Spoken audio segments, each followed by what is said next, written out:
But since we're talking about the Michael Jeffrey Jordan Award and talking about Michael Jeffrey Jordan, let's go ahead and discuss the GOAT, right? So I heard a couple of, like, Reggie Miller did a podcast, and I want to say it was with All the Smoke. I think it was Reggie, but this was like last month. I kind of wanted to react to it, but I never did. So this is kind of old, what he talked about. And what he said kind of goes hand in hand with some of the stuff that I've heard other places. So not only am I going to play Reggie Miller's soundbite, there's Ron Artest. There's a assistant coach that's on the Hoops Genius podcast, which is BJ Armstrong's podcast, and his co-host Mo. There was one of the assistants for the Detroit Bad Boy Pistons talking about MJ. There was Chris Mullin talking about MJ. And, of course, Reggie Miller, man. I'm going to play for y'all some of the things they said, man, just to remind y'all on how this man's career was from start to finish, man. This is the Detroit Pistons coach. You go here first, and then after that, you're going to hear Chris Mullin talking about their time when they played at the Olympics when he was a junior in college at North Carolina. And then you're going to hear Reggie, and then you're going to hear Ron Artest. And those two guys guarding Michael Jordan. And even with those two guys, Michael was that incredible. That's why I said there's Michael Jordan, and then don't give me any other comparisons. And this is coming from his rival team's coach. Oh, yeah. There were no hugs and kisses after these games. These were brutal, brutal. If you can go and Google Michael Jordan's hard fouls by the Pistons, every foul that we committed against him were plays that you would get him ejected from a game nowadays. That's how bad they were.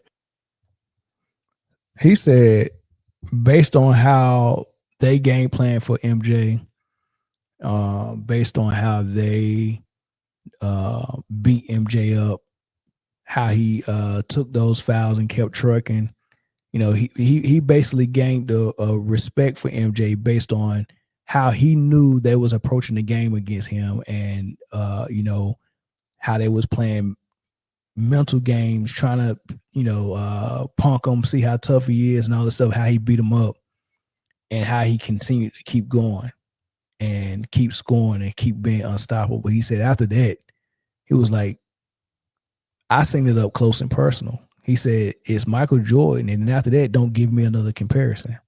Like, he's not even accepting any conversation as far as a debate. You get what I'm saying? It's almost like when Eve was in the garden and the serpent came and was like, are you sure that you're not supposed to eat of that tree?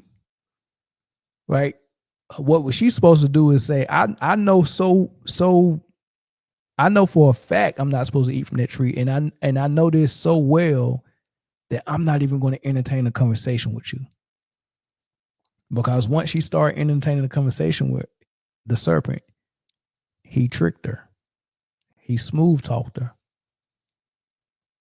He got her to take of the tree. She tricked her own self. And that's how you really supposed to approach these conversations when it's supposed to be the GOAT. You know, anybody that's coming to you to try to tell you is a debate with any other player and Michael Jordan, don't talk to him and just walk away. There's no point to even talk. That person's already gone.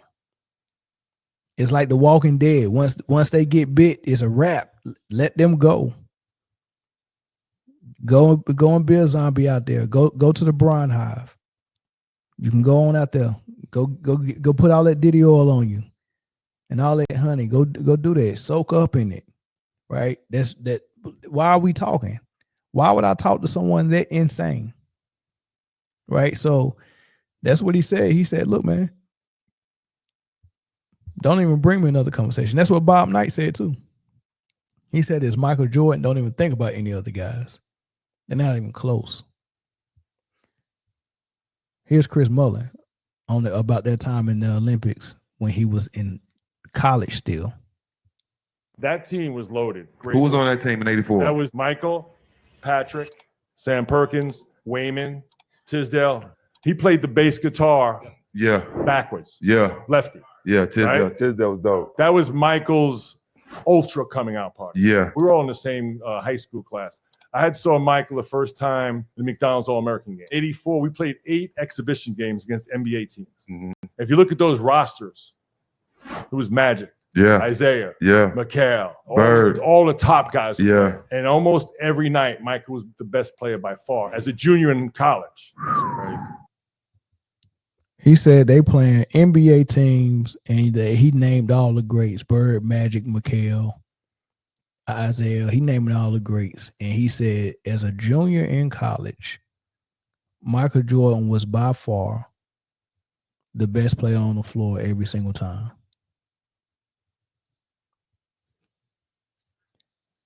The best. You're not even a professional yet. You're a junior in college, and you're the best player on the floor. That's not just speed, power, athleticism, leaping ability. That's not just that, right? That's also, I can outshoot you. I can outsmart you.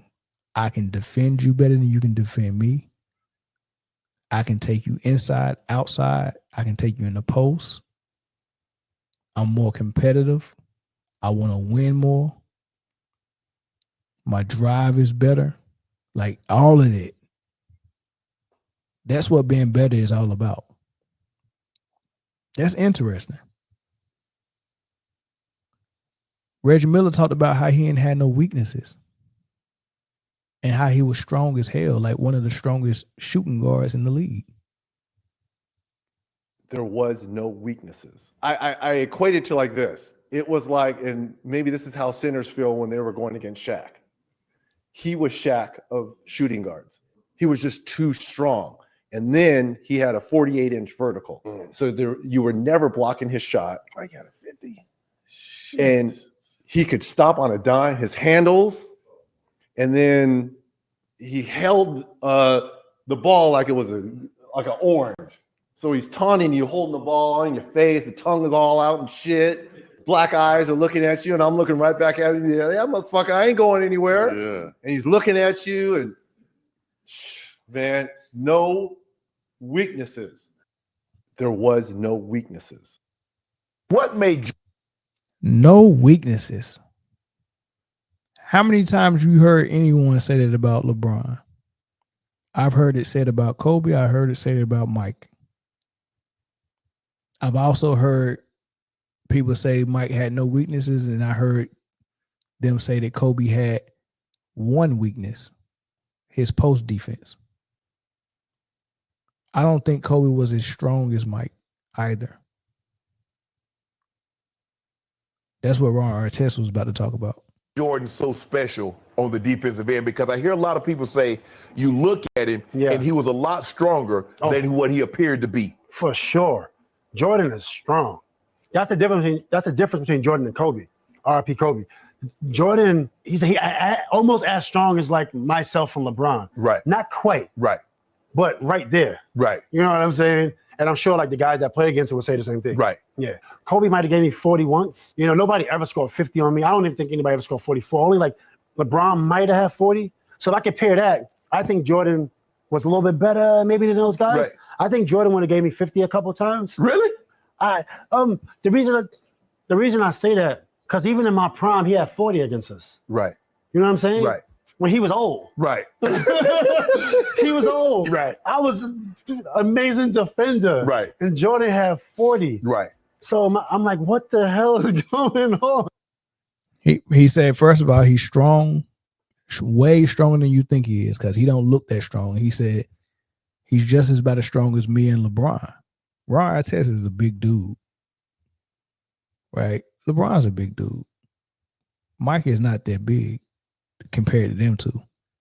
For him to be just as strong as them, right? I mean, Reggie Miller is saying the same thing. Like, man, he was strong, man. Like, you just don't understand how strong that dude was. You didn't see Michael Jordan getting pushed off his block that much. When he went in the post, he got the position that he wanted most of the time. Wasn't nobody pushing him off his spot. When he was defending the post, he did well doing that. Like you don't see him getting a manhandled other than the Detroit. That lets you know Detroit was really beating this dude up. Because he went down a lot against Detroit, and he's not the type of dude that flops and want to go to the ground. So the fact that he was hitting the ground as much as he was against Detroit, they was really putting him on that ground. Strong dude. And maybe Detroit was part of the reason why he was so strong. I mean, we know it got him in the gym more often. We know he got on the weights purposely, to withstand what he was having to go through with Detroit. So maybe he owed to Isaiah and the Bad Boy Pistons. But these dudes saying he was strong. Ron Artest said when I played him at 40, he gave me 40. And I was in my prime and probably the best I was as a defender and couldn't understand how MJ was getting 40 on me with one leg at 40 years old. Right. So I don't know. Sometimes I think you got to just remind yourself who the GOAT is every now and then. You just got to remind yourself, man. And then every now and then you got to remind yourself who the baby GOAT is, and talk about the Mamba. Right. And then sometimes you got to remind yourself who the paper GOAT is and talk about LeBron every now and then.